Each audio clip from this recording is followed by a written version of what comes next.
So I lost 30 pounds this year from January to December. And for reference, I'm 5'9". I started at 185 and I'm now down to 155.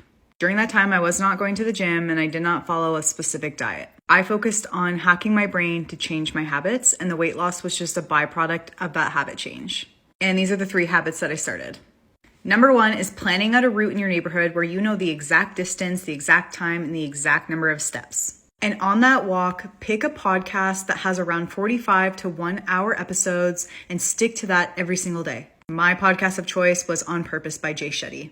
I planned a route that was 5K, it was 7,500 steps. Not only will you learn a ton, but it will just make the time go faster, and you'll wake up and you'll look forward to actually learning and going on your walk and making that into a habit. And I knew if I did that in the morning, I would likely get 10,000 steps by the end of the day.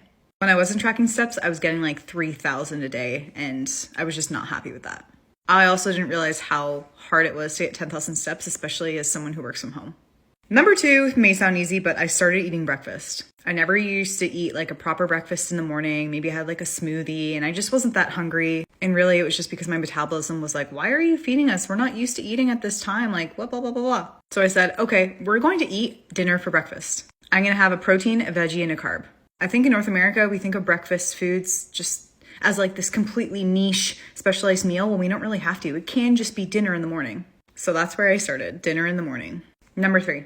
And this is to food in general. I switched my perspective from, instead of removing everything that I used to like and completely doing a 180, I started off eating the same types of things that I was eating before, but I was adding in more veggies to every single meal. I just picked one food group, veggies, add in more at every meal. I changed what I was eating first on my plate. Before I would go for like the potatoes and the rice first. I just love that. It gives you like that dopamine fix, but that wasn't serving me. I was getting too full off the wrong things. I eat veggies first, then I eat protein, then I eat any carbs that I have on my plate. I think I got that from some podcasts by Dr. Mark Hyman, probably on the Jay Shetty On Purpose podcast, because I listen to that every single day. So those are my 3 tips for building better habits and trying to hack your brain to achieve whatever it is you want to achieve. Start small, start simple, and that's how you build sustainable habits.